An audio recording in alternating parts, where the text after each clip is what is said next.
Saint Paul school अपने इस प्रयास में जहाँ पे कि सतत लक्ष्य गोल को बच्चों के माध्यम से पेरेंट्स एवं टीचर्स के पास अपनी इस समाचार को बात को पहुँचाना चाहता है, इसके तहत सेंट पॉल्स काफ़ी समय से सतत लक्ष्य गोल की तरफ से काम कर रहा है। आज पूरा स्कूल के कॉरिडोर, स्टाफ रूम, बच्चों के क्लासरूम, स्कूल की बसें, तमाम इस तरह की चीज़ें जहाँ पर भी सतत लक्ष्य गोलों को बना के दिखाया जा सकता है। सेंट पॉल स्कूल ने पिछले एकेडमिक सेशन से लेके आज तक में इन चीज़ों को किया हुआ है, जैसे कि पूरा स्कूल कॉरिडोर में दिख रहा है।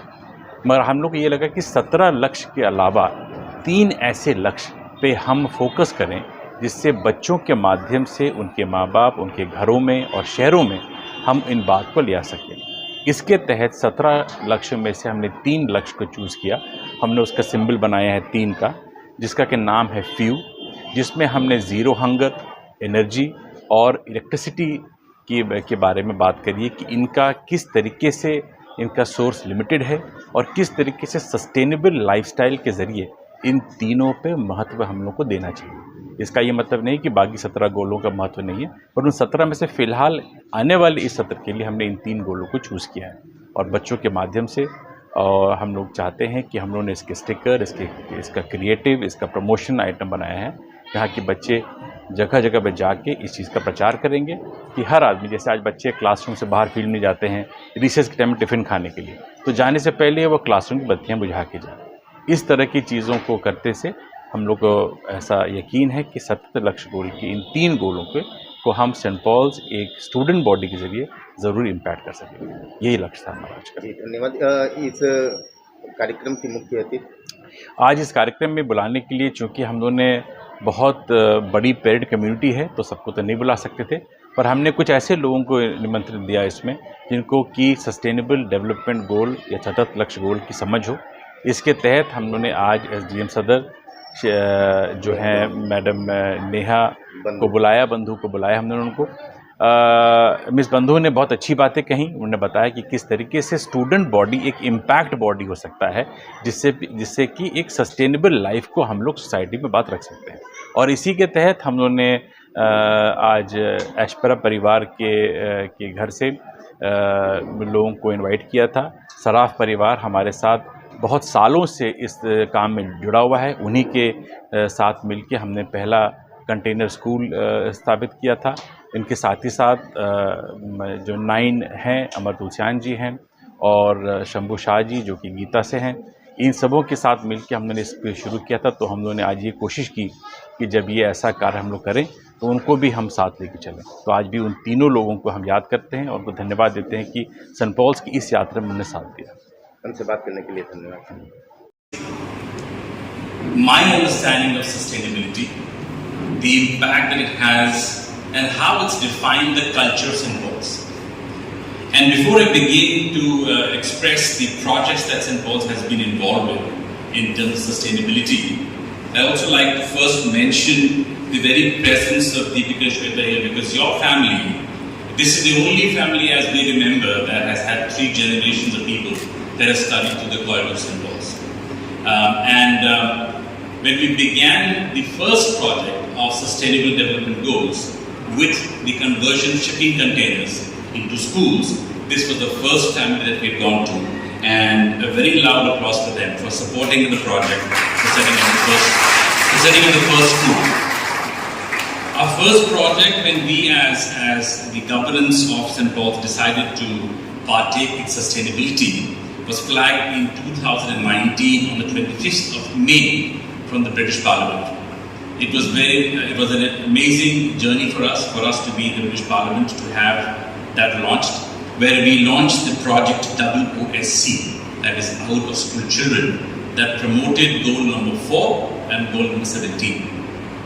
And that's where we began converting shipping containers into schools, and we have 3 such schools running already and are doing very well. That's where our learning began with sustainability.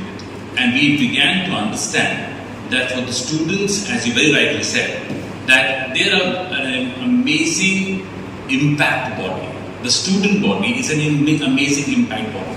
If we impress a child on sustainability, is definitely among the other stories that he carries from school on what happened in the class and what did the teacher wear and what the teacher say, or his friends tiffin. He's also going to carry a story of sustainability, and that's where that young student begins to impact the mind of parents, society, state, city, and therefore the country. And that's what we began with a second project again in England last year in July 2022. Then we flagged off the first Sustainable Development Goal Awards again from the British Parliament. And we had two awards, Angels of Sustainability and the Guardians of Sustainability. And we had an amazing result. We had about nearly 170 people there that were a part of the project. That's where we began the thought that when everybody wants to know about sustainability, all your children, teachers and everybody, there's not a single program or a curriculum that exists that teaches sustainability. That was the first initiation where we set up the SDG Circle in St. Paul's. This circle was established last year, which for the first time defined an SDG curriculum. This curriculum is therefore used by teachers, or is going to be used in this academic session, for these teachers to impart not just moral science as you study in your classrooms or general knowledge or any other subject, but this is a subject that you get credits of.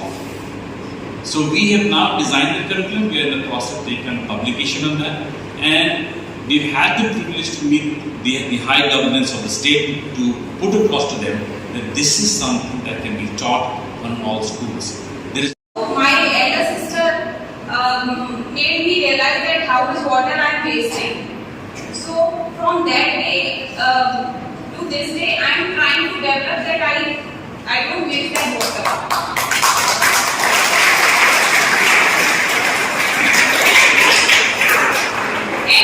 And trust me, it's hard to break your habits. It's really hard to break your habits. But you have to continuously, consistently make effort.